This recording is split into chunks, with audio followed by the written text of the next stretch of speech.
Bonjour à tous. Merci d'être là pour ce troisième webinaire de la semaine.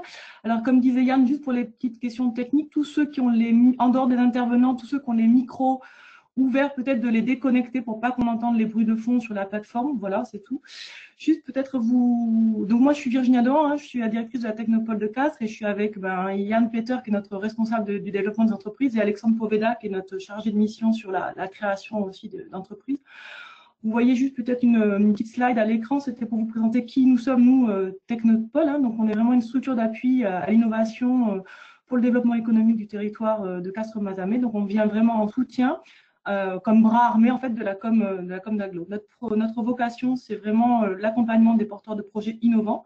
Alors, quelle que soit la cible, que l'on soit un porteur de projet, un créateur, une jeune entreprise, une entreprise plus mature ou un chercheur, un académique. Donc vraiment cet accompagnement, on le base sur 3 piliers essentiels. D'une part, l'animation du territoire, l'animation du développement économique du territoire avec une offre comme les webinaires qu'on inscrit aujourd'hui dans cette dynamique-là, ou des animations. En tout cas, on est là pour favoriser l'émergence de projets à travers les différents acteurs. Une offre d'accompagnement pour les entrepreneurs, porteurs de projets ou PME, et bien entendu aussi une offre de valorisation, promotion des pôles de compétences du territoire et l'accueil d'entreprises qu'on fait vraiment en lien avec le service éco de l'Aglo, puisqu'on fait aussi avec l'hébergement en fait de tout cet écosystème dans les pépinières hôtels d'entreprise. Voilà, c'était juste pour vous situer un petit peu qui nous sommes, parce qu'aujourd'hui en fait, sur la plateforme, on a des gens aussi qui ne sont pas forcément de Castres, qui sont connectés. Donc, c'était un peu pour resituer le contexte. Donc, voilà, Yann, tu peux prendre la main pour les parties un petit peu techniques. Ok.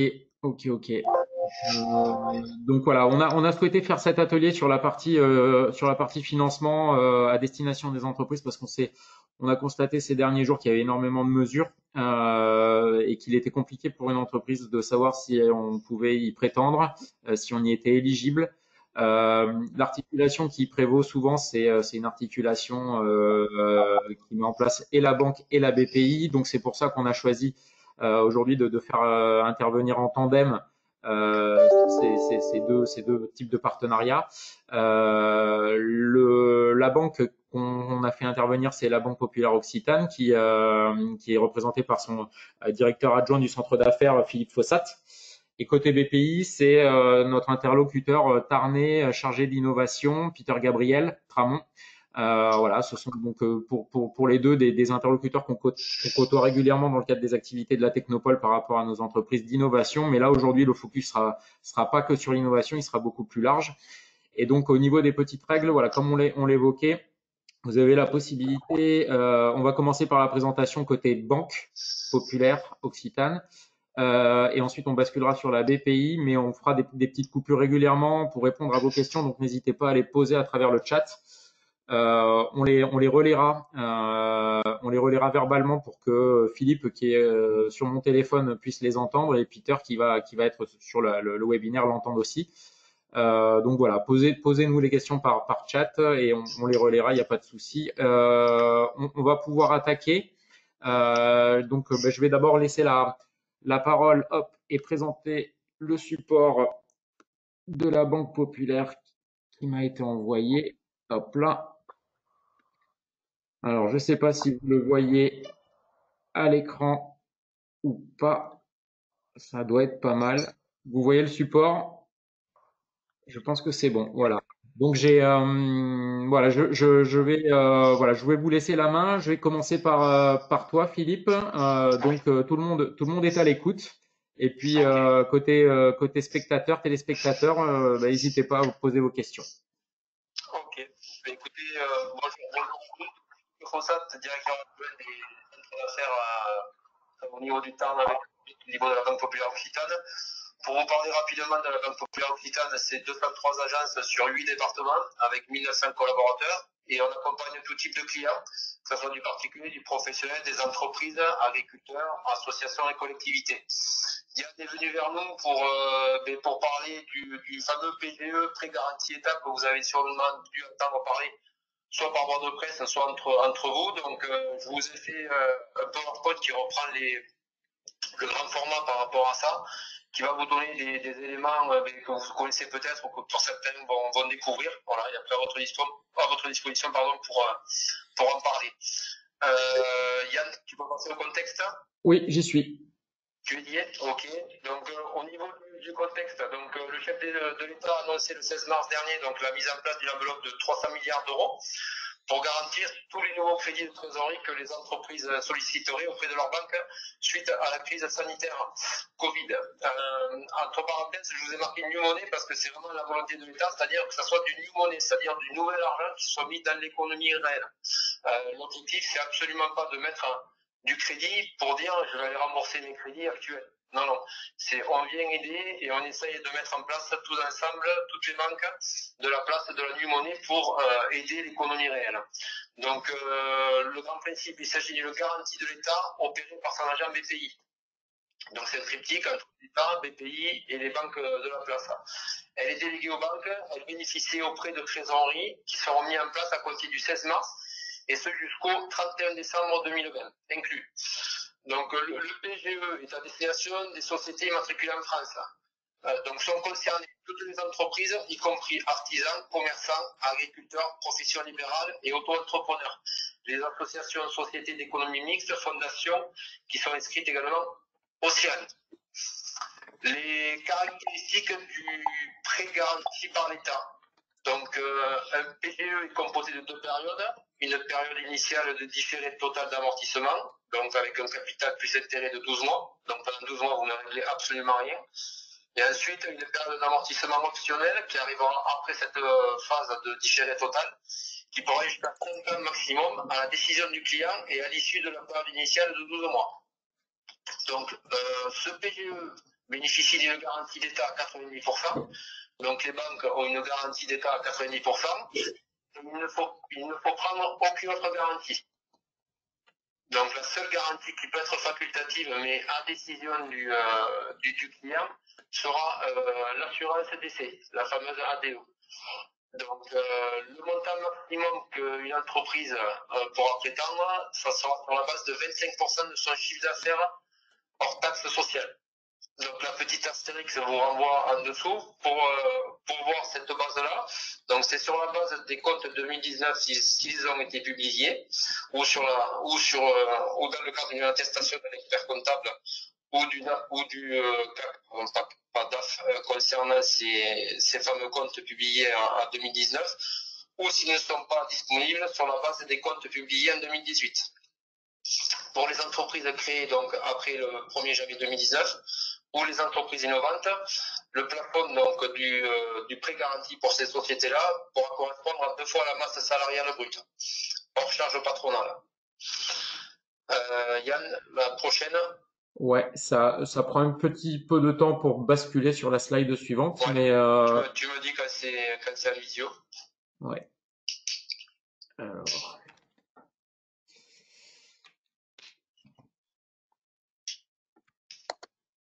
Ouais, j'essaye de partager, le partage en pause autorisé à autre chose. Alors ça a pris un peu de temps. Je vais réduire là.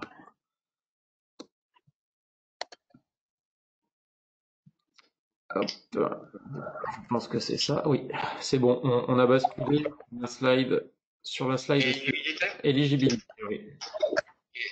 Donc pour la partie éligibilité, pour faire un petit peu plus, donc comme je vous ai dit, donc l'État veut une distribution large, sans distinction de secteur d'activité, de forme juridique, de taille ou de date de création. Car ça va de la très petite entreprise, auto-entrepreneur, jusqu'à la multinationale. Sont concernés donc toutes les artisans, commerçants, exploitants agricoles, professions libérales, auto-entrepreneurs, ainsi que les associations. Tout ce que je vous avais dit sur le slide précédent.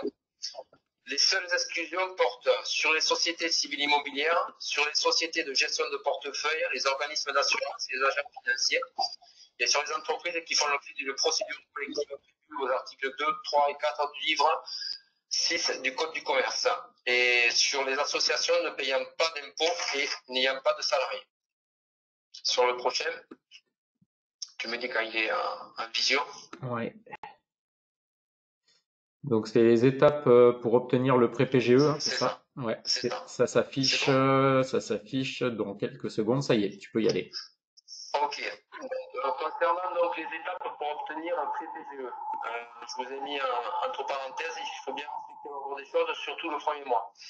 Donc, dans un premier temps, avant d'attaquer les diverses étapes, nous vous conseillons au préalable de travailler avec votre comptable ou expert comptable votre plan de charge, reprenant donc les décalages de trésorerie en financé en PGE, en appréciant donc les besoins immédiats et futurs, afin d'ajuster au mieux les besoins de trésorerie, et ainsi ne pas obérer les capacités futures d'investissement, car dans 12 mois, l'amortissement du prêt se présentera. Je vous ai mis cette phrase-là, pourquoi? Parce qu'on a vu apparaître des demandes un peu disproportionnées, sachant que certaines sociétés avaient compris qu'ils avaient droit à 25%, ou du moins qu'ils pouvaient faire une demande d'étude de dossier de 25% de leur chiffre d'affaires. On s'aperçoit que lorsqu'on pose les choses et qu'au bout de 12 mois, on regarde l'annuité future, c'est un peu difficile par rapport au cas factuel. Donc, travaillez d'abord le plan de charge avec les comptables et experts comptables, et après vous revenez vers nous par rapport à ça. Donc, également, petit point d'attention, pensez également à régler les fournisseurs qui sont certainement dans la même situation que vous, et ça afin d'éviter l'effet domino. L'objectif, clairement, c'est qu'il n'y ait pas d'absence de liquidité et qu'on ne retombe pas dans le cadre d'une crise financière qu'on a pu connaître. Et redoubler également, un point très très important, parce qu'on a vu apparaître ça dans les banques, redoubler de vigilance quant aux tentatives de fraude, confère à la fraude au président. Vous avez tous des petits malins qui appellent les sociétés avec des gens qui sont peu ou pas présents dans les sociétés et qui se font passer pour le président. Donc faites-y très attention, il y a déjà eu des fraudes avérées. Donc pour revenir au niveau des étapes, donc donc l'entreprise se rapproche d'un ou plusieurs partenaires bancaires pour faire une demande de prêt PGE.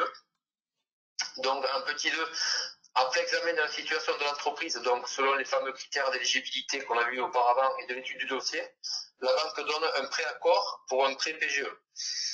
En 3, donc l'entreprise va se connecter sur la plateforme BPI pour obtenir un identifiant unique qu'elle communiquera à sa banque ou ses banques dans le cadre d'une attestation BPI qui lui sera remise informatiquement et sous format PDF. Donc, sur confirmation du numéro unique par BPI, la banque finalisera et accordera le prêt et débloquera des fonds. Ok, c'est très clair. C'est bon, Yann, pour toi? Ouais, on est passé sur la slide suivante. Donc, au niveau du prêt garanti par l'État. Donc, suite à ce déblocage-là, vous allez avoir après deux choses qui vont s'opérer. Le J1, c'est la mise en place du PGE. Donc, la banque a débloqué et vous partez pour 12 mois de franchise au total. À partir du 8e et du 9e mois, il va y avoir l'envoi au client entre le 8e et le 9e mois par la banque de la planification pour la période d'amortissement. Puisqu'en fait, à la fin de cette période d'amortissement capital plus intérêt, c'est-à-dire la fin des 12 mois, vous allez avoir deux options. Donc, le choix du client donné à la banque, le client va revenir vers la banque avec deux options. Donc, soit le remboursement à l'issue des 12 mois. Donc là, clairement, la trésorerie s'est reconstituée, la société n'a plus besoin du prêt garanti par l'État et demande à sa banque de le rembourser. Donc là, il va y avoir le remboursement one shot de la totalité du capital et des intérêts au bout du 12e mois. Soit sinon, il va y avoir la demande de la part du client de faire un amortissement. Donc l'amortissement intérêt plus capital va s'opérer donc soit sur 12 mois, soit sur 24 mois, jusqu'à 60 mois, donc de 1 à 5 ans. Donc le client va recevoir en fait un courrier et il indiquera sur ce courrier-là, lorsqu'il répondra à sa banque, monsieur, mon crédit qui va aller de 1 à 5 ans. Voilà. C'est lui qui choisira et c'est lui qui connaîtra à ce moment-là, puisqu'aujourd'hui, il y a une incertitude dans les taux qu'on peut vous annoncer, c'est que vous connaissez votre taux sur lequel en fait vous avez la période de franchise totale, mais vous ne connaissez pas aujourd'hui les taux qui vous seront proposés sur 1 an, 2 ans, 3 ans, 4 ans ou 5 ans lorsque vous demanderez l'amortissement. Pour information, nous, au niveau Banque Populaire, sur la période des 12 premiers mois, vous êtes à Euribor 3 mois floré à 0, puisque aujourd'hui, l'Euribor 3 mois est à moins 0,3. Donc on flore et vous avez un taux de départ à 0, auquel vous rajoutez le coût de la garantie qui est à 0,25%. On peut passer sur le prochain. Voilà, donc là on est sur le coût de la BPI coût BPI phase amortissement durée. finir sur la partie taux, donc ce que vous ne connaissez pas, donc ce que je vous ai dit, c'est sur la phase d'amortissement, c'est les taux que pratiqueront les banques sur la durée que vous allez choisir entre 1 an et 5 ans. Par contre, ce que vous connaissez déjà, c'est la partie de coût de la garantie BPI, qui elle va passer de 0,25 à 0,50 si vous choisissez d'amortir sur 1 an ou sur 2 ans, et à 1% si vous désirez amortir sur 1%, sur 3 ans, 4 ans et 5 ans. Sur les taux que vous avez en dessous, c'est pour les sociétés qui ont un chiffre d'affaires supérieur à 50 millions d'euros ou un bilan supérieur à 43 millions d'euros de total bilan. Ok, c'est clair. Sur la prochaine slide, donc là, vous les aurez à disposition, je vais les ai donnés à Yann. Vous allez avoir en fait la loi de finance, la fiche produit PGE, le communiqué de presse, le parcours BPI et l'arrêté officiel. Tout ça, ce sont des documents qui nous ont été donnés par l'État français. Donc peut-être que vous les avez déjà, mais si vous ne les avez pas, on peut vous les donner. Il y a aucun souci par rapport à ça. Vous faites la demande à Yann. Ouais, on fera. Le webinaire est enregistré et on mettra le lien à disposition à la fin de la session et on mettra également ces documents-là en téléchargement à côté du webinaire en replay. Là, voilà, la présentation sera pas, les supports PowerPoint seront pas diffusés, mais par contre, vous aurez donc le webinaire enregistré avec la vidéo et puis les documents officiels qui vont avec, comme l'a dit Philippe. Ok. Tu passes sur le dernier slide. Oui. Report automatique. Voilà, donc on avait deux grosses opérations à traiter au niveau des banques. Donc là, vous avez la deuxième que je viens de vous évoquer, qui est le prêt garanti État. Mais les 10 derniers jours qui viennent de passer, on a eu également le report automatique des échéances des prêts équipements pour les professionnels et pour les entreprises. Donc les caractéristiques du report qui ont été demandées à être réalisées auprès des banques, ça a été la mise en place d'une franchise au total, intérêt plus capital, avec report des intérêts dans la première échéance suivant le report, avec maintien du montant des échéances et rallongement de la durée du prêt. Donc on a mis en place, pour les gens qui nous l'ont demandé, la mise en place d'un report sur 6 mois supplémentaires. Donc un prêt qui était sur 5 ans, et maintenant il était sur 66 mois, on y a rajouté en fait 6 mois. Par rapport à ce report d'échéance, pas de garantie complémentaire. Et également la possibilité, puisqu'on a eu le cas, pour des gens à qui on l'avait fait de façon, du moins chez nous, de façon unilatérale, on a laissé également la possibilité à nos clients de refuser. Donc des clients avaient la possibilité, via un outil informatique, de revenir vers nous et de stopper le report des échéances. Voilà les deux aides qui ont été mises en place rapidement par l'État et via l'ensemble des réseaux bancaires. D'accord, c'est clair. De toute façon, moi ce que je vois de tout ça, c'est qu'il y a une vraie articulation entre l'expert comptable, la banque de l'entreprise et la BPI. Du coup, si dans l'audience il y a peut-être des experts comptables qui veulent apporter un point de vue, qu'ils n'hésitent pas à se manifester, on pourra croiser donc avec le point de vue des banques, parce que j'ai l'impression que c'est quand même une chaîne qui fait intervenir plusieurs maillons essentiels et faut être sûr que tout fonctionne bien. Merci Philippe pour la présentation. Je sais que tu avais recensé les questions les plus fréquentes. Ce qu'on fera, c'est on va attendre déjà que des questions nous soient remontées et puis on recroisera avec vos expertises. On a une première question qui nous est remontée par Damien, que vous avez peut-être pas vu sur le chat. Je sais pas si elle est publique ou si elle n'était qu'à moi. Question concernant le prêt garanti d'État, calcul de la masse salariale pour une société innovante créée en juin 2018 et qui clôture en juin 2020. Par exemple, un premier salarié en décembre 2019, puis un deuxième en février 2020. Nous comptons sur les 12 derniers mois à la date de demande du PGE. La question est longue et complexe. Alors, je ne sais pas si on ne gagnera pas à peut-être ouvrir le micro à Damien pour qu'il puisse vous la… Yann, Par rapport à cette question, si tu veux, je pourrais te donner des précisions parce que j'allais l'évoquer après. On va lancer, nous, un prêt de soutien à l'innovation qui est une sorte de miroir du PGE dédié aux entreprises innovantes. Et je comptais justement donner des précisions quant à ces critères d'intervention de la masse salariale si besoin. Donc peut-être attendre la partie présentation pour Ok. éviter de coq à l'âne. Ok, ça marche, oui, pour éviter les redites, effectivement. Et alors à ce moment-là, je vais laisser la parole parce que il y a Olivier Camboulive du cabinet Pôle Sud qui s'est manifesté, qui va peut-être nous amener son éclairage comptable, expert comptable. Hop, pardon, je te remets le micro, Olivier. On t'écoute? Oui, oui, Yann, merci, bonjour. Juste quelques questions très rapides. Dans les critères, j'ai vu que dès lors qu'on perdait plus de la moitié du capital social ou qu'on avait une note de la Banque de France mauvaise, on ne peut pas prétendre à ce prêt PGE. Est-ce que c'est le cas? Est-ce que c'est pas dans les critères que je viens de voir? Est-ce que M. Fossat peut nous en dire un petit peu plus? Ouais, alors il y a certaines choses, si vous voulez, aujourd'hui où on commence à prendre nous l'ensemble du PGE. Bon, il y a des questions-réponses qui ont été reprises par la suite.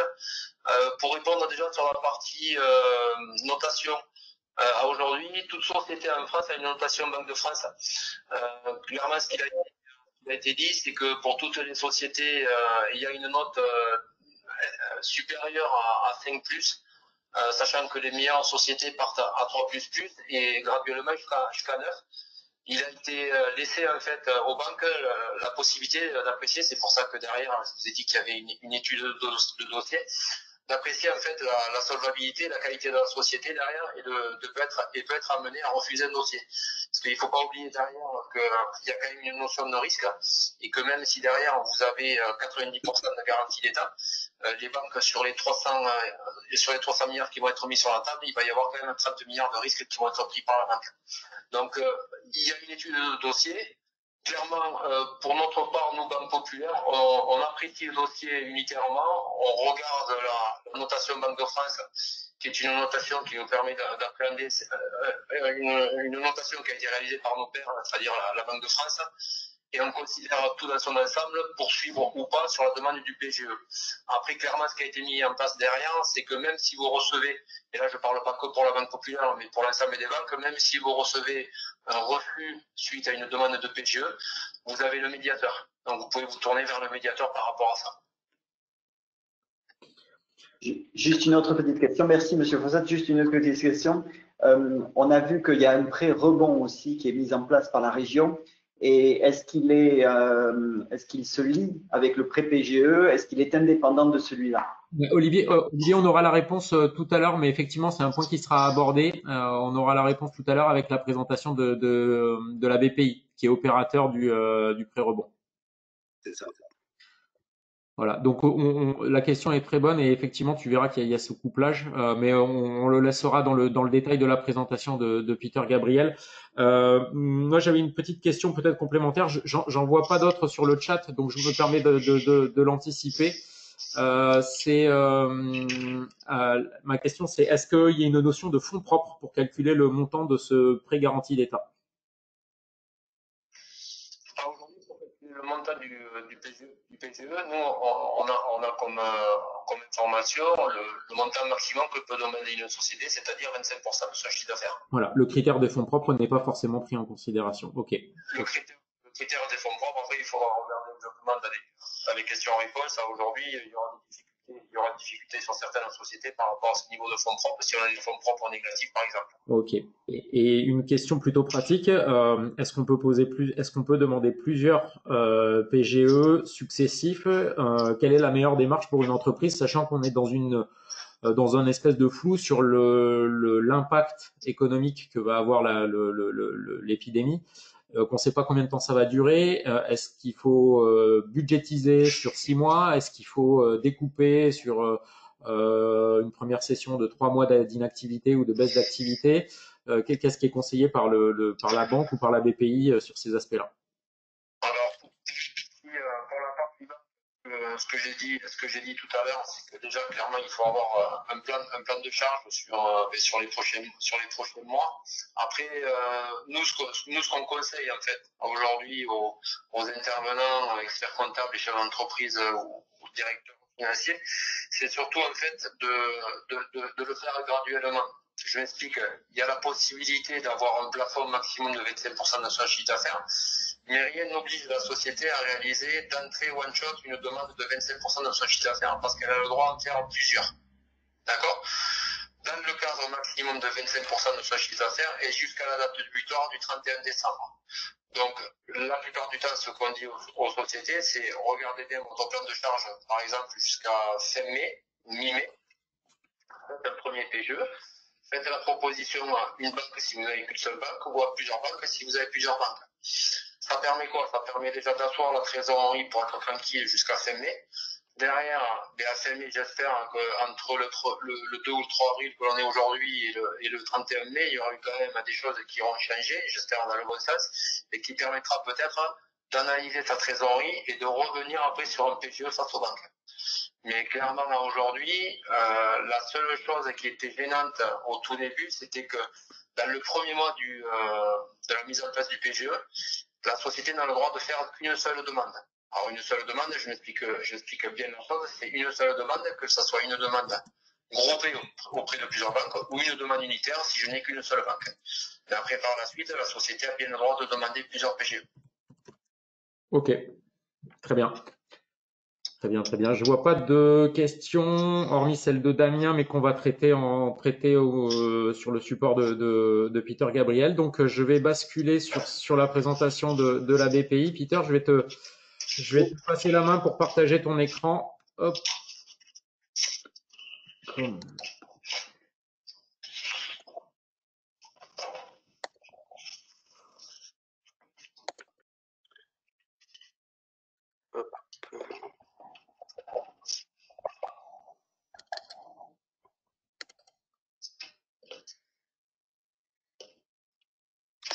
Hop, là. C'est bon, vous voyez tout le monde voit? Ça a l'air bon. Alors, bon, je vais passer rapidement sur la présentation de BPI France, hein, comme j'imagine que beaucoup nous connaissent. Donc, c'est la banque publique d'investissement, donc nous sommes détenus à moitié par l'État et à moitié par la Caisse des dépôts. Et donc, compte tenu de la crise du Covid, nous avons structuré tout un ensemble de dispositifs qui viendront complémenter le PGE et nos interventions en garantie à 90% à hauteur de ces PGE. Donc, d'où l'objet de ma présentation. Donc, pour venir complémenter des PGE et toutes les actions, nous avons mis en place plusieurs dispositifs. Donc déjà, le premier dispositif qui a été mis en place compte tenu de cette crise s'appelle le prêt à tout. Le prêt à tout est un prêt qui viendra complémenter le PGE, qui ne va pas forcément rentrer dans les critères de 25% cumulatifs de la masse du chiffre d'affaires ou de la masse salariale pour les entreprises innovation. Et donc, c'est un complément de financement. Le prêt à tout, c'est un prêt de renforcement de trésorerie qui va aller de 50 à 5 millions d'euros pour les PME et jusqu'à 15 millions d'euros pour les ETI.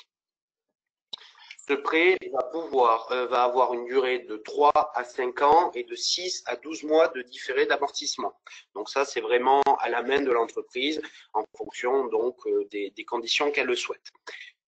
Les montants d'intervention, comme toutes les interventions basiques de BPI France dans des situations normales, sont plafonnés à hauteur des fonds propres, donc pour les entreprises déjà créées, les lignes capitaux propres, et également les comptes courants associés, que nous appelons les quasi-fonds propres. De manière optimale, même si ce n'est pas forcément automatique, on va demander une intervention 1 pour 1 avec un partenaire bancaire, donc 1 euro de financement BPI France pour 1 euro de prêt, sachant que le PGE rentre en compte dans cette demande de co-intervention. Donc, il peut y avoir cette articulation, excusez-moi, pour revenir sur la question d'Olivier Camboulive, il peut y avoir cette articulation entre un prêt à tout opéré par la BPI et un PGE opéré par la banque pour respecter cet équilibre. OK. C'est ça, voilà, pour complémenter les sources de financement, pour aussi partager le risque avec le partenaire bancaire.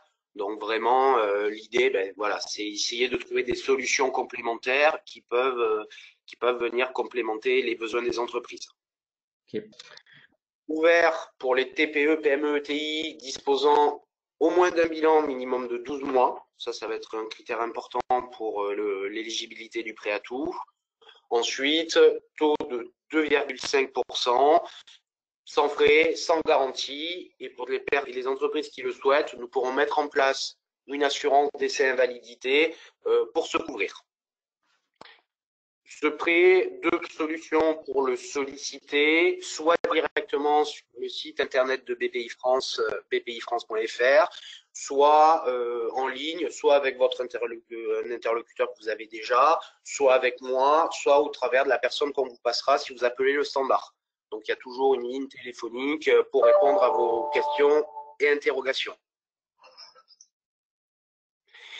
Par rapport à ça, l'idée, comme le disait si bien M. Fossat, c'est de bien avoir une vision de vos besoins. On sait que c'est difficile à l'heure actuelle de prévoir si la crise va durer 2, 3, 4 mois. Mais l'idée, c'est de bien travailler avec votre comptable, avec votre expert comptable pour estimer avec précision l'impact, imaginez, et vraiment vos besoins de trésorerie. Ça va être quelque chose qui va être vraiment regardé chez nous pour la mise en place de ce prêt à tout. C'est une vision claire des besoins. On ne va pas forcément s'arrêter peut-être à 2 mois. On va regarder 3 mois en fonction de la situation, en fonction du marché, en fonction des visibilités. Plus ça sera cohérent, plus ça sera précis, plus on pourra affiner le montant d'intervention pour coller au mieux. Est-ce que vous avez des questions concernant ce premier prêt ? Écoute, alors il y en avait une qui a été posée par un petit peu en décalage par rapport au PGE. La question c'était si un PGE est refusé par une banque, peut-on essayer avec une autre banque? Pour répondre à cette question, en fait, j'ai combiné une notion, c'est que en fait dans l'environnement bancaire et dans le message qui a été donné par l'État et par la Fédération bancaire française, en fait, c'est qu'il n'y a absolument pas de concurrence entre les banques dans le cadre de la distribution du PGE. L'objectif, c'est vraiment de mettre en place et de façon assez rapide, afin d'éteindre les principaux risques qu'on a évoqués tout à l'heure, qui est le maximum de trésorerie qui soit dans l'économie réelle. Clairement, en fait, il y a deux réponses à cette question. C'est si la société n'a qu'une seule banque, à ce moment-là, moi je la pousserai à aller voir le médiateur. Par contre, si la société a plusieurs banques et n'a fait sa première demande qu'à une seule de ces banques, c'est d'aller voir son autre banque. Pour être un peu plus précis avec la vision banque populaire, aujourd'hui, nous, on cantonne la demande de PGE uniquement à nos clients. On n'ouvrira pas de compte en rapport à des demandes de PGE, de prospects qui ne seraient pas clients de la banque populaire. Je crois que c'est quelque chose qui était un peu partagé par j'en ai discuté avec d'autres banques et qui avaient un peu le même positionnement, un focus sur les clients actuels, ce qui peut se comprendre. Après, une entreprise a plusieurs banques aussi, donc potentiellement, voilà, il est possible de solliciter peut-être plusieurs banques pour obtenir ce prêt. Mais voilà, on a bien compris la réponse. Une question suivante, c'était si un PGE est refusé, peut-on tenter un prêt à tout? Alors, ça peut s'imaginer, on va bien entendu regarder au cas par cas, comme je vous disais, même si c'est pas forcément facultatif, c'est très fort. Une intervention 1 pour 1 avec un partenaire bancaire est fortement encouragée. Donc, c'est vraiment au cas par cas en fonction de l'entreprise. Je tiens à préciser, compte tenu de notre critère de fonds propres, ça veut dire que toutes les entreprises qui ne vont pas bénéficier à minima de 50 000 euros de fonds propres ou qui vont être dans des situations de fonds propres négatifs ou respectant le critère de l'entreprise en difficulté seront exclues de ces dispositifs. Donc là, vraiment, c'est toujours au cas par cas en fonction des derniers bilans ou projets de bilan 2019 s'ils ne sont pas disponibles. On ferme la porte à rien, mais c'est vrai que c'est pas garanti à 100% qu'on intervienne seul sur le projet. C'est vraiment une analyse complémentaire sur la base des données financières qu'on nous communiquera. Oui, et puis le but est de ne pas accentuer aussi une situation déjà fragile par un prêt lié aux circonstances qui fragiliserait encore plus l'entreprise en sortie de crise. C'est ça. Il ne faut pas oublier, compte tenu de la situation, c'est vrai que là, les possibilités d'endettement avec le PGE, avec les prêts BPI France dans l'ensemble, vont être importantes et donc à des niveaux importants puisqu'on va pouvoir atteindre 25% du chiffre d'affaires et même complémenter éventuellement avec des dispositifs BPI France. Il ne faut pas oublier que ce sont de la dette. Ces dettes seront in fine à rembourser, elles pourront être remboursées par anticipation, mais c'est aussi quelque chose qu'il faut bien inclure. Puisque certes, nous sommes dans une démarche court-termiste où il faut essayer de répondre à ce coût d'arrêt général et à supporter les charges d'exploitation de l'entreprise. Mais il ne faut pas oublier que nous sommes sur des emprunts. Ce sont des emprunts qui n'ont pas de garantie, qui sont garantis à 90% par le PGE. Ça reste de la dette. Et cette dette, un jour se posera la question de comment elle se rembourse. Donc, d'où l'importance aussi de bien estimer les besoins et avoir les précisions. Je rebondis à ce sens au message de Monsieur Camboulive, qu'il est difficile en ce moment de faire un plan de trésorerie. Effectivement, le manque de visibilité rend les choses extrêmement difficiles. Ce qu'on demande, en tout cas chez BPI France, au-delà pour le plan de trésorerie, c'est la vision de l'impact dans les 6 mois du coronavirus en termes de chiffre d'affaires, mais généralement on peut imaginer que les charges supportées au moins dans les 3 prochains mois par l'entreprise peuvent être assez estimées et c'est sur ces bases-là qu'on va pouvoir regarder le besoin et tous ces éléments-là. C'est sûr que c'est très mouvement en fonction des informations, de la durée du confinement, mais il nous faut moins quelques données parce qu'on ne peut pas intervenir dans le flou et de toute façon aussi, les montants d'intervention sont là aussi pour aider l'entreprise à passer cette période-là. Donc, plus ça sera flou, plus peut-être les montants d'intervention ne seront pas optimales pour l'entreprise, soit peut-être trop bas, ce qui va nécessiter des opérations complémentaires, soit éventuellement aussi trop haut, qui ensuite, in fine, à l'issue des différés, pourra poser problème compte tenu de la structure la structure financière de l'entreprise. Donc, c'est pas évident, mais c'est un exercice qu'on demande puisqu'il faut qu'on puisse pouvoir estimer les besoins quand même avec précision pour respecter ces critères-là. Ouais, je crois que dans la question d'Olivier, il y avait cet aspect-là, le fait d'être capable de se projeter sur un plan de trésorerie fiable. Et puis il y a aussi l'aspect temps homme disponible pour les experts comptables et pour leurs entreprises. Et aujourd'hui, je pense que les experts comptables sont aussi en surcharge d'activité parce que la demande elle est massive au même moment pour tous leurs clients. Et je pense qu'il y a ces deux aspects-là qui pèsent aussi. Tu me diras, Olivier, si je me trompe. Mais bon, en tout cas, c'est très clair. On peut peut-être du coup poursuivre parce que je vois pas d'autres questions. Donc, je te laisse reprendre la main, Pierre. Alors, deuxième dispositif qui a été mis en place conjointement avec la région qui nous a fait un apport de fonds. Donc, c'est ce que nous appelons le pré-rebond. Donc, pré-rebond, dispositif complémentaire au prêt à tout et au PGE également. Donc là, ce produit va être plutôt destiné aux très petites entreprises et aux PME qui également ont au moins un bilan de 12 mois. Il va aller de 10 à 300 000 euros à hauteur des fonds propres toujours et des quasi-fonds propres, avec là, clairement, une intervention 1 pour 1 avec un partenaire bancaire, y compris PGE toujours, de demander automatiquement. La durée c'est 7 ans, 2 ans de différé d'amortissement, et ensuite, taux zéro, pas de garantie, pas de frais, et toujours une assurance décès invalidité à la demande de l'entreprise. Donc, même si c'est la région qui nous a apporté des fonds, c'est nous qui opérons le pré-rebond et le traitement propre comme le prêt à tout. Donc là, même logique pour solliciter ce produit, soit bpifrance.fr, soit directement soit directement auprès de son chargé d'affaires ou auprès de la personne du standard, si vous appelez le standard. En termes... Le pré-rebond, Oui, vas-y, Oui. mais en termes de méthodologie, puisqu'on voit que c'est toujours articulé avec la banque, tu conseilles évidemment d'abord peut-être de prendre des premiers contacts avec sa banque, avec les éléments de trésor et prévisionnels, etc. Et ensuite de venir vous voir, ou est-ce que ça se fait en parallèle? Comment tu conseillerais les entreprises par rapport à ça?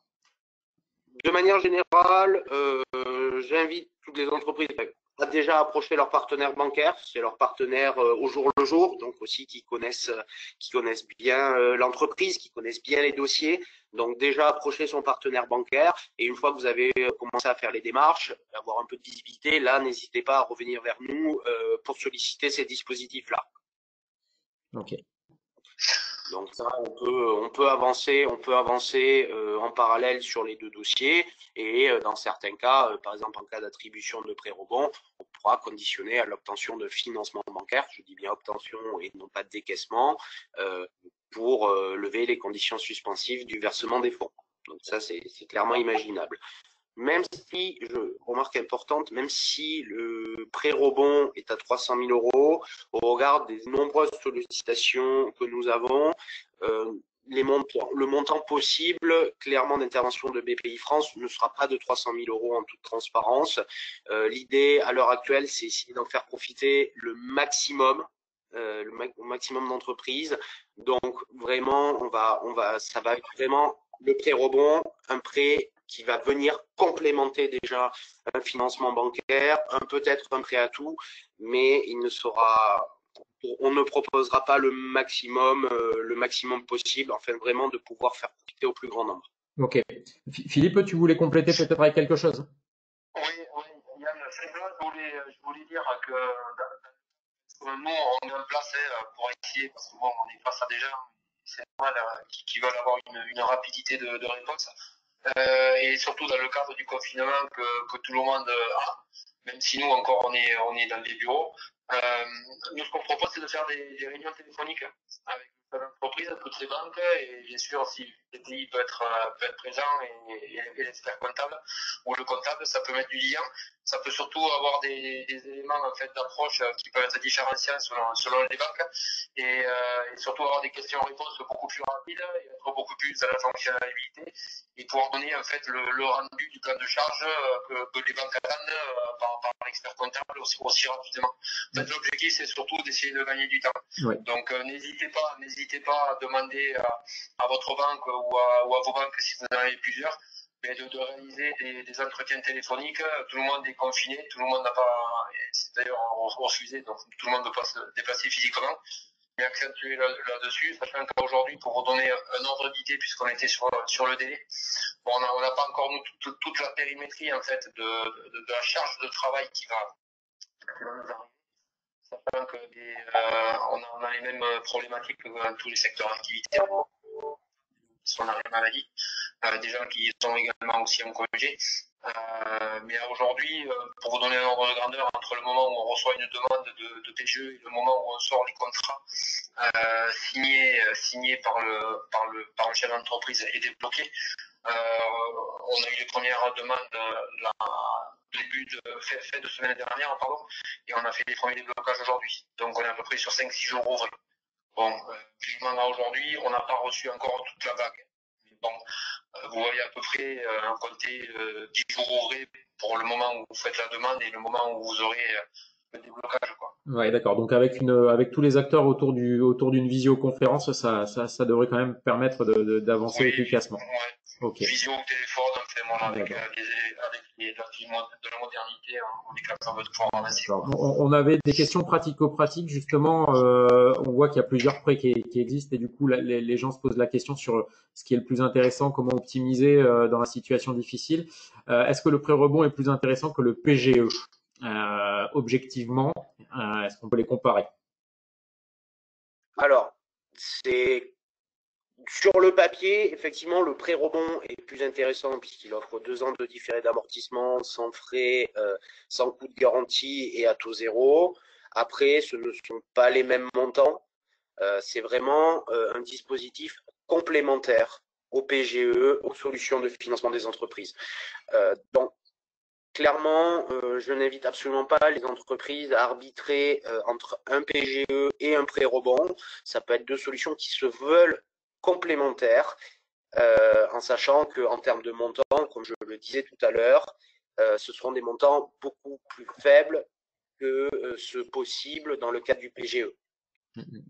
Oui, il faut voir ça comme un éventail de dispositifs qui peuvent se compléter et qui ne sont pas concurrentiels. C'est ça. Okay. Concurrence des banques. Très bien. Et pour faire des arbitrages, c'est voilà. Ok. Donc là, rebond. Ne vous dites pas très bien, il y a le pré-rebond, ça va totalement répondre à notre besoin, et passer à la trappe le PGE.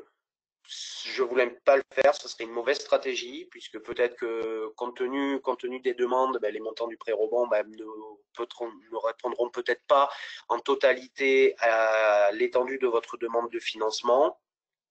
Et donc, vous obligez à l'issue de la décision de faire une demande complémentaire en PGE. Donc ça, comme je le disais tout à l'heure, vaut mieux voir avec aussi votre partenaire bancaire, monter les deux dossiers en parallèle. Et de toute façon, comme le disait très bien Monsieur Fossat, un call à plusieurs peut être imaginable pour bien faire le point sur les besoins de financement et voir quelles sont les interventions de chacun sur la société. Ouais, on a une question du coup avec des chiffres. Typiquement, nous avons besoin de 58 000 euros, soit un quart de notre CA. Que conseillez-vous? Enfin, je me fais pas le représentant des banques, mais je pense que la logique, c'est de présenter ce besoin de financement auprès de ces banques, d'en vérifier le chiffrage. Et après, c'est les banques qui vous orienteront vers les meilleurs dispositifs. Je pense pas qu'il y ait d'ambiguïté par rapport à ça. C'est pas, c'est la porte d'entrée semble être celle-ci. Si on doit synthétiser. On peut peut-être passer à la suite, Peter. Je sais pas ce que tu en penses. Il doit te rester quand même pas mal de slides et il y a beaucoup de solutions des pays qui sont proposées en lien avec le financement des entreprises. Donc on va poursuivre. Alors ça, c'est vraiment les deux prêts, le prêt à tout et le prêt rebond, c'est vraiment destiné à toute typologie d'entreprise de plus de 12 mois d'activité. Donc ça, n'hésitez pas. Là, je vais aller plus en détail sur les sujets pour les entreprises innovantes qu'on est en train de mettre en place, puisque là aussi, au-delà de l'activité classique, le coup d'arrêt se fait ressentir. Donc, nous avons fait évoluer plusieurs dispositifs pour pouvoir venir complémenter le financement des entreprises innovantes. Donc là, ça va être vraiment dédié plutôt à l'innovation. Donc, premier dispositif qui a fait l'objet d'une évolution assez nette, c'est le prêt d'amorçage FEI, qu'on appelle dorénavant le prêt d'amorçage Covid-19. Donc là, toujours l'idée, c'est du financement de dépenses immatérielles. On ne va pas financer des investissements matériels dessus. On va surtout financer l'humain, des prestations. Globalement, voilà, pourquoi? Pour pouvoir permettre aux entreprises de continuer, si c'est possible, leur projet R&D, pour ne pas prendre trop de délai dans les développements. Donc, les entreprises bénéficiaires seront toutes les TPE et PME innovantes de moins de 5 ans. Le critère innovation va se définir selon 3 grands points. Soit avoir bénéficié d'une aide à l'innovation d'État sur les 36 derniers mois, soit avoir bénéficié de CIR également sur les 36 derniers mois. Le prêt d'amorçage est un complément, comme les autres dispositifs, et va aller de 50 à 100 000 euros avec une intervention possible additionnelle si la région l'accepte, où on pourra monter à 300 000 euros. Mais partez bien du principe qu'on va dire, pour l'instant, les interventions seront de 50 à 100 000 euros. Même logique que tous nos dispositifs, 1 euro de fonds propres et de quasi-fonds propres pour 1 euro de financement bancaire. Là encore, une intervention 1 pour 1 avec un partenaire financier est encouragée ou un apport de fonds propres. Donc ce n'est pas obligatoire, c'est beaucoup au cas par cas aussi, mais on l'encourage également. Donc le PGE comme les autres. La durée se veut flexible, donc ça va être un prêt de 8 ans avec 3 ans de différé d'amortissement, puisque nous sommes sur des entreprises qui n'ont pas forcément chiffre d'affaires ou qui en ont un peu et qui doivent justement porter les développements pour commencer à pouvoir gérer du CA. Donc là, on veut rajouter de la flexibilité avec les différés d'amortissement de 3 ans. Là encore, pas de garantie. On va demander une assurance décès invalidité en cas de coefficient personnel élevé et des frais de dossier à 0,40%. Donc là, pour les entreprises innovantes qui souhaitent disposer de ce prêt d'amorçage, soit Yann, soit vous aurez de toute façon mes coordonnées en fin de présentation. Venez directement vers moi pour que nous échangions et si vous êtes intéressé par ce dispositif, voir comment on peut mettre en place ce dispositif-là. Initialement, le prêt d'amorçage devait être lié à une levée de fonds, pour ceux qui le connaissent, ou une visibilité sur la levée de fonds. Aujourd'hui, ce n'est plus le cas.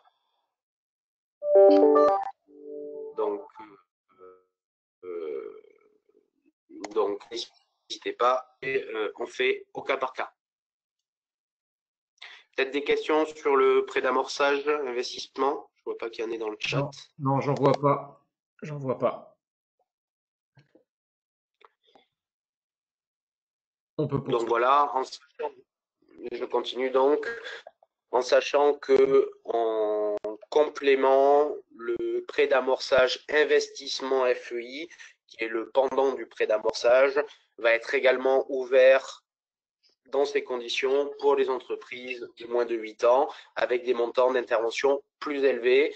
Mais pour l'instant, c'est en cours de travail, donc je ne vous le présente pas dans le cadre de cette préparation. Toujours pour les entreprises innovantes. Alors là, qui sont en train de finaliser une levée de fonds et qui se retrouvent également confrontés à des besoins importants de trésorerie, au-delà, on va dire, du plan d'investissement qui avait été déterminé dans la levée de fonds. Donc, on va pouvoir potentiellement intervenir pour ces entreprises au travers de ce que nous appelons les obligations French Tech Bridge. L'idée, c'est de venir boucler, compléter un plan de financement avec une levée de fonds pour donner toujours et encore de la marge de manœuvre financière aux entreprises. Donc, le principe, 1 euro d'obligation convertible pour 1 euro d'apport en fonds propres, apport en fonds propres, capital social, prime d'émission et éventuellement également obligations convertibles pour l'essentiel, dans la limite de 50% de la levée de fonds. Donc, si vous levez 1 million d'euros, on pourra intervenir au travers des OC à hauteur maximum de 500 000 euros. La maturité de ces obligations sera de 18 mois. Donc, à l'issue des 18 mois, il faudra les rembourser en totalité avec la capitalisation des intérêts.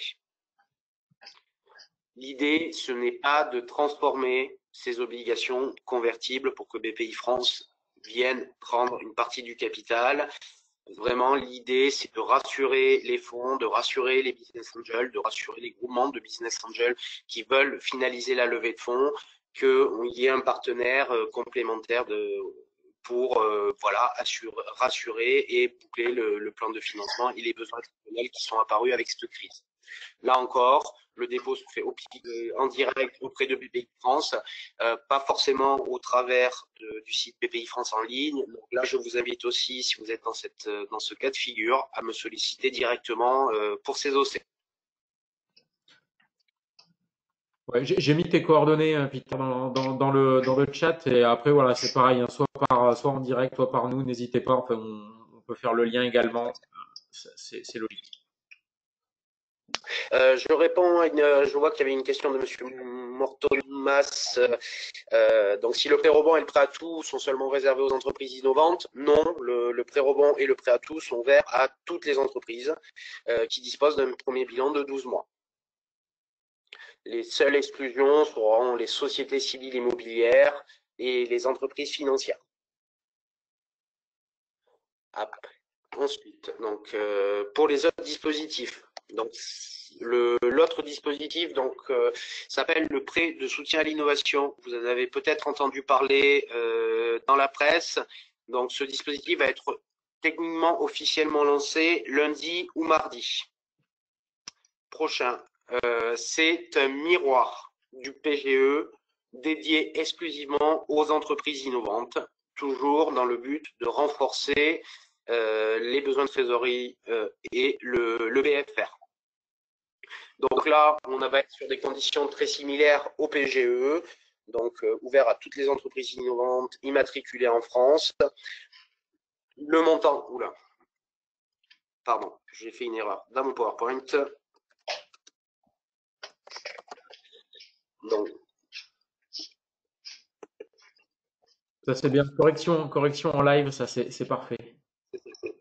donc là, le PSI, comme il vise à soutenir les entreprises innovantes, donc des entreprises qui n'ont pas forcément de chiffre d'affaires, le critère vraiment important sera la masse salariale.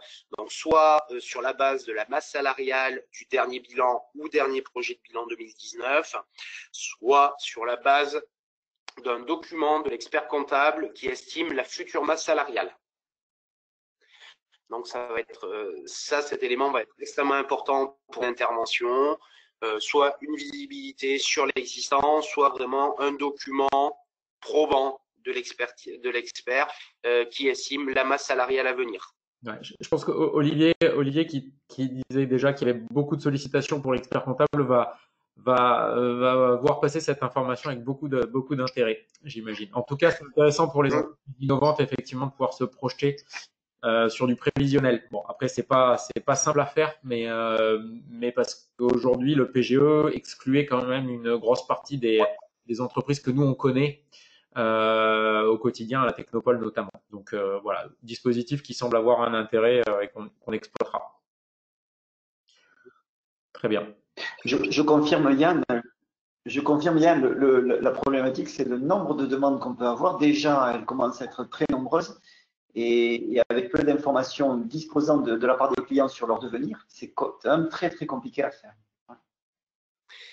Ça, je vous rejoins. Hein, c'est une période totalement très difficile avec un afflux énorme. Hein. Je pense que aussi bien tous les cabinets de comptables, d'expertise comptable, aussi bien les banques et nous faisons face à un afflux assez important de demandes de renseignements, de montage de dossiers, qui plus avec le télétravail qui n'aide absolument pas. C'est vrai que c'est très compliqué.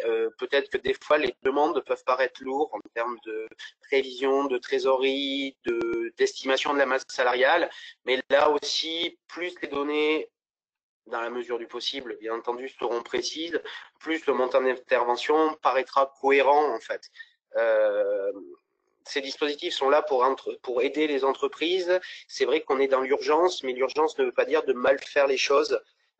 Puisque ça risque de poser problème ensuite pour le futur. Donc, d'où cette importance d'avoir quand même pas une visibilité totale. On va pas vous demander une visibilité à 1 an. On va sûrement vous demander une visibilité à 6 mois, à 6 mois, mais vraiment de bien estimer ces interventions-là. Pour reprendre par exemple le PSI, pour les entreprises en création qui vont avoir de la masse salariale, comment dire, c'est un élément très intéressant, mais si l'entreprise estime mal sa masse salariale et par exemple qu'elle vient nous voir avec un montant fait à la va-vite qui est pas forcément cohérent, mais peut-être que le niveau d'intervention ne sera pas suffisant pour qu'elle fasse face à ça, et ça veut dire que peut-être que dans 1 ou 2 mois, elle va revenir vers nous avec une demande complémentaire. Donc là, on est en toute honnêteté, je ne pourrais pas vous dire quelle est la visibilité sur ces dispositifs-là. Normalement, ils vont être ouverts jusqu'au 31/12, mais peut-être que les conditions d'intervention de ces dispositifs, notamment PSI, va évoluer au fur et à mesure de l'évolution de la situation, ou peut-être nous venir nous voir en ayant estimé peut-être de manière trop importante la masse salariale et peut-être se retrouver ensuite dans une position difficile au moment du commencement du remboursement de la dette. Donc ça, d'où l'importance, même si je sais que c'est compliqué, d'avoir au moins une vision assez claire sur ce sujet. Ok.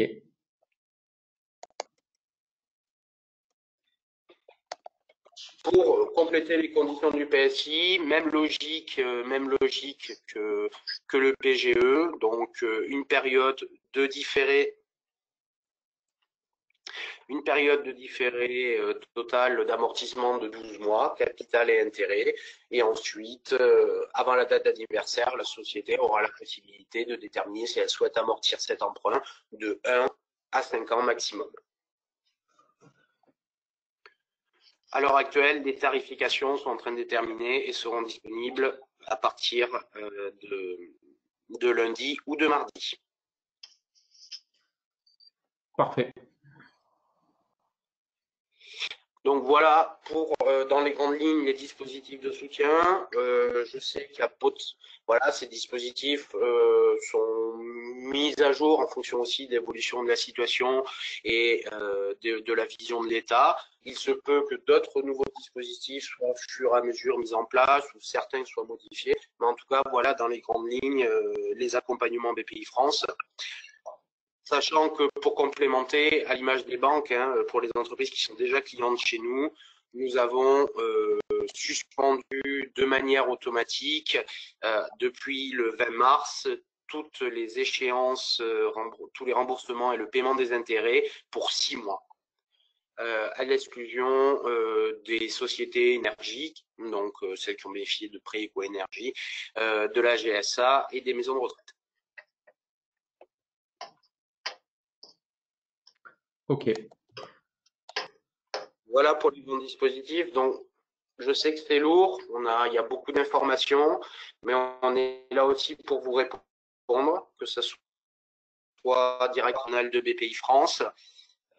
Si vous voulez, je vais vous mettre dans le chat. Je vais vous mettre le numéro dans le chat, soit directement m'appeler pour faire un point ensemble et voir quels sont les dispositifs et axer toujours ces interventions en collaboration avec votre établissement bancaire. Ok, moi j'avais peut-être une petite question, j'en vois pas dans le chat, justement par rapport au report. Par exemple, pour un emprunt qui avait été contracté, donc j'ai bien compris qu'il y avait 6 mois de report. Par contre, pour une subvention qui aurait pu être mobilisée auprès de la BPI sur une durée de projet définie, est-ce que pareil, cette durée de projet va glisser dans le temps de X mois pour pouvoir permettre de rentrer l'ensemble des dépenses éligibles? Ça ne sera pas automatique, l'allongement, on va dire, des délais de projet. Donc là, on va vraiment faire au cas par cas et les entreprises qui ont déjà bénéficié donc d'aide au BPI France, hein, que ce soit la subvention, mais on peut imaginer également, par exemple, les avances récupérables pour les projets de développement. Donc là, j'invite toutes les entreprises qui sont dans cette configuration-là à venir vers moi et à nous demander une prorogation des dates de programme. Sachant que de manière générale, on rajoute, nous, déjà de base, plusieurs mois à la durée d'un projet pour donner de la marge. Si cette marge déjà mise en place n'est pas suffisante, bien entendu, on fera une demande pour proroger et augmenter la durée. Donc c'est du cas par cas, mais en tout cas, la porte n'est pas du tout fermée à ce niveau-là. Ok. Ce qu'on comprend. Forcément, compte tenu du confinement, certaines prestations sont décalées, elles ne peuvent pas être faites, donc on ne peut pas bloquer les entreprises. Ok. Une autre question rapide. Si donc par exemple pour les subventions, elles sont versées de façon séquentielle avec une avance et un solde. Parfois des virements intermédiaires. Est-ce qu'il est possible d'anticiper certains virements intermédiaires ou ça restera toujours pareil sur la base des justificatifs de dépenses? Non, le versement en anticipé n'est pas imaginable compte tenu des conditions d'intervention et même des règles auxquelles on doit prétendre. Donc, dans ce cas-là, on va plus s'orienter éventuellement sur un PSI, sur un PGE, éventuellement sur un prêt rebond ou un prêt à tout, ou dans les levées de fonds ou les besoins sur des prêts d'amorçage ou une obligation French Tech Seed, mais on ne va pas débloquer en anticipation les subventions s'il n'y a pas les dépenses de justifier. Ok. Il y avait une question d'Olivier qui voulait revenir sur les taux applicables sur les PGE. Faut-il comprendre 2% ou 3% au-delà de 2 ans? Est-ce que tu... Ouais, donc c'était sur les taux applicables concernant le PGE. Faut-il comprendre 2% ou 3% au-delà de 2 ans? Une question telle qu'elle est posée, peut-être. 2% ou 3% au-delà de 2 ans. Elle est posée de la sorte. Peut-être que Olivier, tu souhaites prendre le micro pour la formaliser un peu mieux que ça. Voilà, moi, je la comprends pas forcément très bien. C'était relatif au slide qu'a envoyé M. Fossat. J'ai compris qu'il y avait des taux, on arrivait jusqu'à, alors j'ai pas très bien compris si c'était 2 ou 3% en taux maximal. Au-delà d'une certaine, alors j'ai mis 2 ans, mais je ne sais plus exactement si c'était cette durée-là ou si elle était plus longue. En fait, sur tout ce qui est notion de taux, ce que j'ai dit tout à l'heure, tout ce qui est notion de taux, en fait, à aujourd'hui, ce que vous connaissez, c'est le taux que vous avez sur la durée de franchise de 12 mois. C'est-à-dire qu'à aujourd'hui, vous avez l'établissement bancaire qui va vous appliquer le taux 0, soit sur la base du taux fixe, soit sur la base de l'Euribor 3 mois fleuré à 0, auquel en fait se rajoutera le coût de la garantie BPI qui est à 0,25. Ensuite, les seuls pourcentages qui sont connus, ce sont les coûts des garanties BPI sur les durées d'amortissement que vous choisirez au terme de la durée de franchise de 12 mois. Je ne vois pas où est-ce que les taux de 2 et 3 j'ai pu évoquer. Par exemple, sur le slide qu'a partagé Yann, c'est très bien d'y revenir. Est-ce que, M. Fossat, il faut comprendre 1 plus 2 au-delà de 3 ans, c'est-à-dire 3%, ou est-ce qu'il faut comprendre 2% de couverture de risque uniquement? Ça, en fait, ce sont les coûts BPI sur la phase d'amortissement dont vous parlez. C'est ça. J'ai remis la slide de ta présentation, Philippe. En fait, vous avez un coût, si vous prenez en fait l'amortissement de votre prêt PGE sur un an, vous aurez un coût BPI à 0,50. Si vous prenez votre coût BPI, si vous prenez par exemple votre amortissement sur une durée de 2 ans, votre coût BPI sera toujours à 0,50. Et si par contre ensuite vous êtes sur des durées de 3 ans, 4 ans et 5 ans, votre coût BPI en fait sur la phase d'amortissement sera de 1%. Mais Peter Gabriel pour la partie BPI, je ne pense pas que ce soit cumulatif, ce genre de choses. Après ça, c'est purement le coût de BPI sur la phase d'amortissement. Après, je me répète encore, c'est que vous avez une incertitude pour la partie banque, c'est le taux auquel les banques vous prêteront l'argent sur la durée que vous choisirez de l'amortissement entre 1 an et 5 ans. Ouais, les questions qui reviennent par rapport à l'incertitude sur les taux appliqués par les banques, il y a plusieurs questions qui remontent là-dessus. Comment le savoir comment savoir quel taux va être réellement appliqué par la banque? Donc ça, j'imagine que c'est vraiment au cas par cas. Et ne vont-ils pas appliquer des taux usuriers?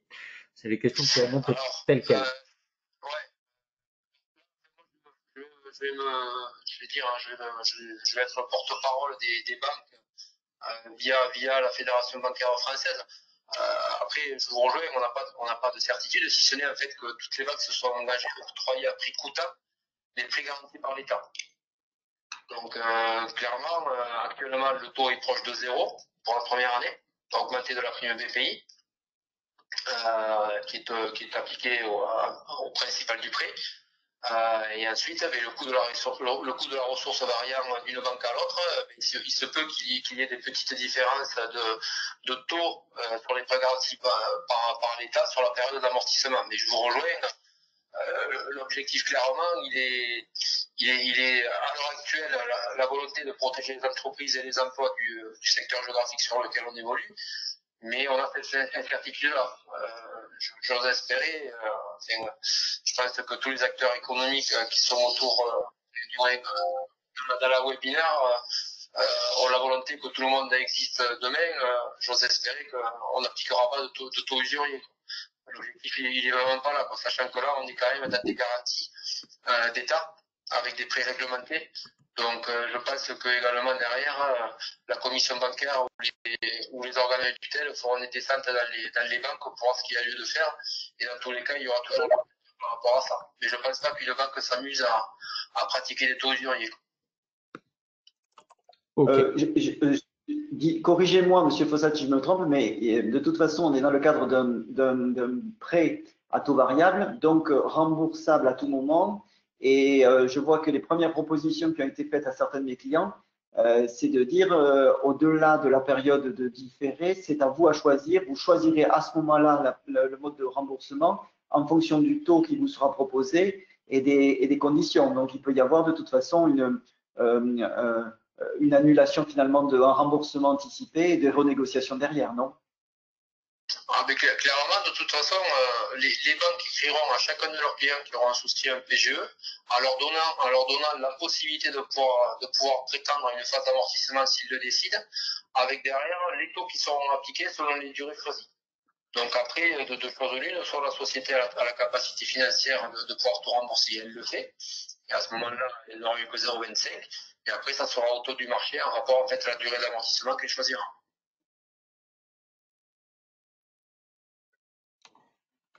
Ok, si c'est clair sur ce point-là, de toute façon, bon, ça évoluera peut-être au fil du temps, donc on refera des points.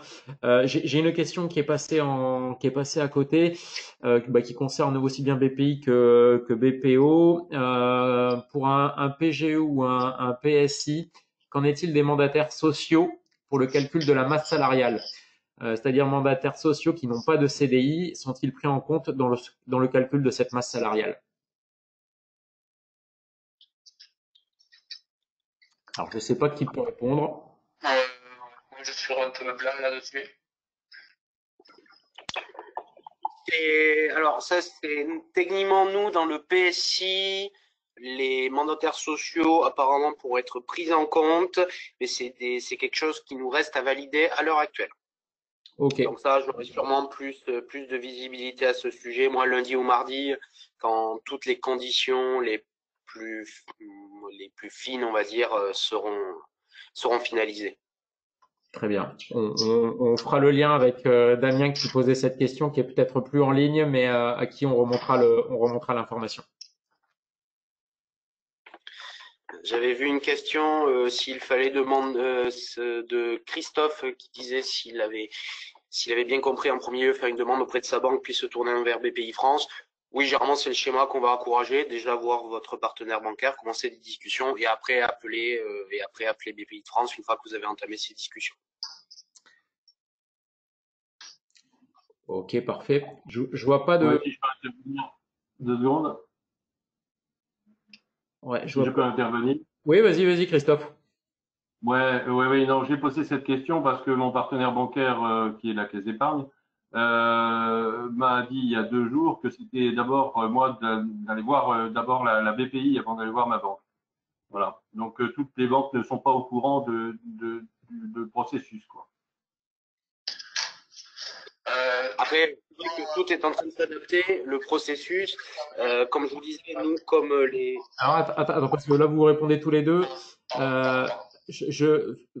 Peter, tu étais en train de répondre, et puis après, je laisserai Philippe rebondir aussi. C'est ça. C'est que dans tous les cas, pourquoi on l'encourage de le faire de cette façon-là, c'est que si on venait à intervenir, dans tous les cas, on va vous demander. Il y a de très très grandes certitudes qu'on vous demande un cofinancement en face. Donc, si vous n'avez pas fait les démarches auprès de votre banque, dans tous les cas, vous allez devoir approcher également votre banque. D'où l'utilité déjà de contacter votre établissement et ensuite de faire en parallèle l'établissement bancaire et BPI France. Oui, je ne sais pas si la question portait exclusivement sur le PGE ou sur le cofinancement BPI.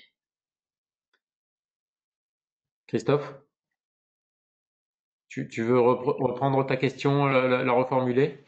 Oui, c'était pour le PGE au départ. Après, je connaissais pas les autres principes des autres financements, mais c'était au départ par rapport au PGE, par rapport à ce qui était proposé. Donc, j'ai posé la question à ma banque. Voilà. Alors, PGE automatique, c'est l'établissement bancaire. Et oui, je le savais, mais bon, ma banque ne le savait pas. Donc, c'est pour ça que je me suis dit, tiens, peut-être je me trompe. Vous avez le document du ministère de l'économie et des finances qui reprend les étapes pour obtenir un prêt garanti par l'État pour les entreprises de moins de 5 000 salariés. Ouais, il y a toute la procédure qui est décrite dans le document qui sera mise en ligne et qu'on peut déjà trouver facilement sur le net, hein, mais qui explique le séquençage. Donc c'est pour ça que c'est vrai que dans le cadre d'un PGE, c'est surprenant que ta banque t'ait demandé d'aller voir d'abord la BPI parce que la BPI intervient un peu plus tard dans le schéma, normalement. Ouais. Mais bon voilà, donc après je pense que oui, les banques et les agents n'ont pas forcément tous le même niveau d'information. Ça dépend aussi quand est-ce que tu as été les voir. Si tu as été les voir au tout début, au moment où le PGE a été lancé la semaine dernière, Peut-être qu'il y avait encore une phase de flou, fin de semaine dernière ou fin de semaine précédente même. Si c'est quelque chose, si c'est un retour que tu as eu récemment, c'est plus surprenant. Mais voilà, la démarche, c'est d'abord la banque, hein, généralement. Effectivement, mais je pense qu'il y a eu une phase de flou au début, surtout avec cette demande du numéro d'identification qui a été communiqué. Je pense que voilà, tant que les procédures n'étaient pas claires au début, quand ça a été lancé mercredi dernier, peut-être que certains établissements bancaires croyaient qu'il fallait que déjà BPI France valide une possible intervention avant de regarder pour le PGE, ce qui n'est pas le cas. Vraiment, cette demande d'attestation, hein, c'est pour revenir un peu sur la procédure du PGE, c'est une fois que vous êtes mis d'accord avec votre établissement bancaire sur un possible financement et un montant d'intervention, il faut ensuite demander sur un site internet, donc sur l'adresse que je vous envoie dans le chat. Sur la demande d'identification la demande de numéro d'identification que M. Fossat vous a évoqué. Donc, une fois que vous avez fait cette demande, vous allez avoir un numéro d'identification. Ce numéro d'identification sera communiqué à la banque pour finaliser le dossier.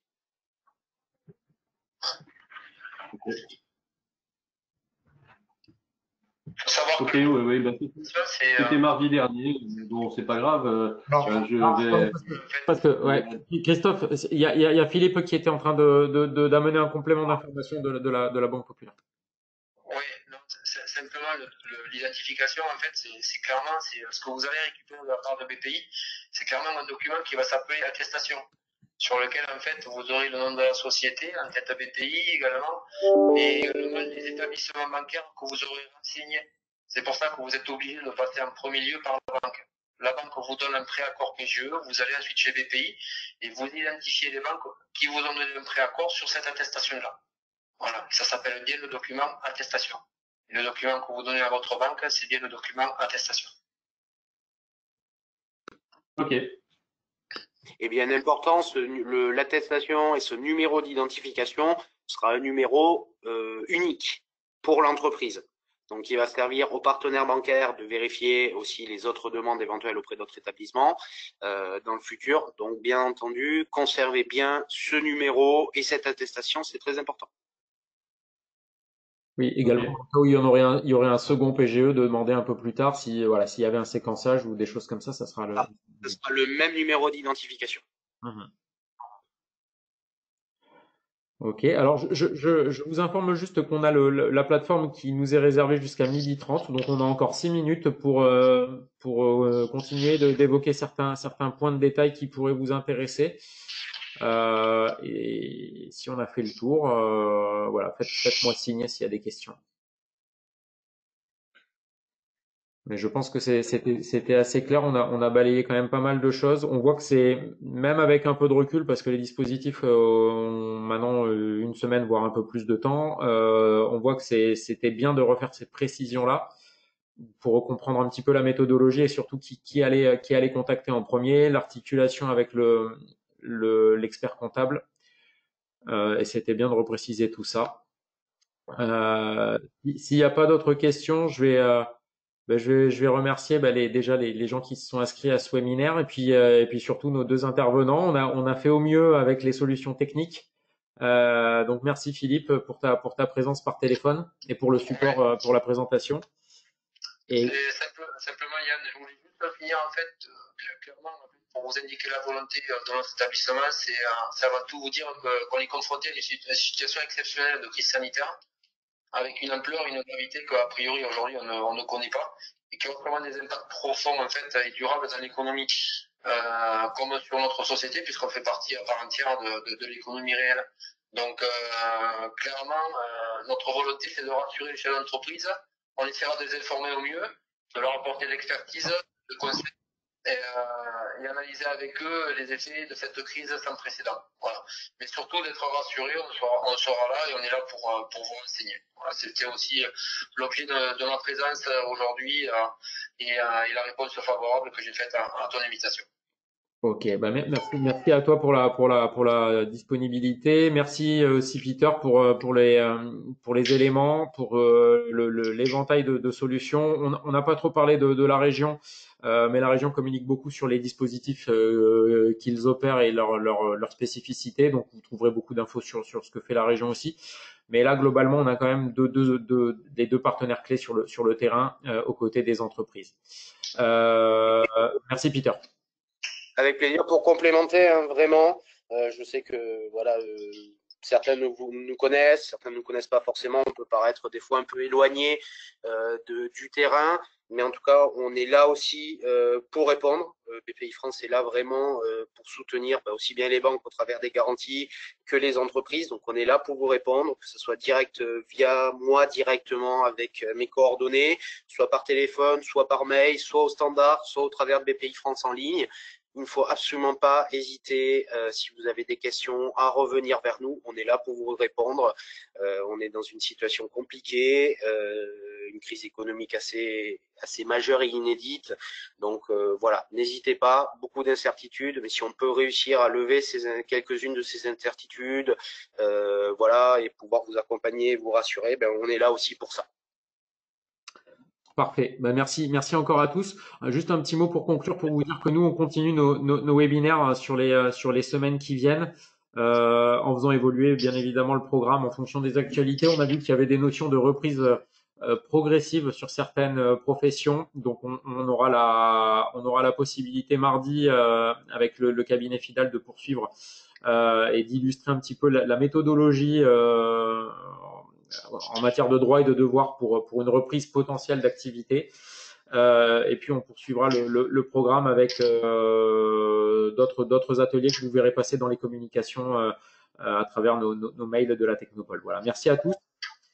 Et comme évoqué, donc le webinaire et sa retransmission en replay, vous aurez les liens d'ici cet après-midi ou durant le week-end pour ceux qui n'ont pas pu y assister en intégralité. À très bientôt. Passez une bonne journée. Bon courage à tous. Merci.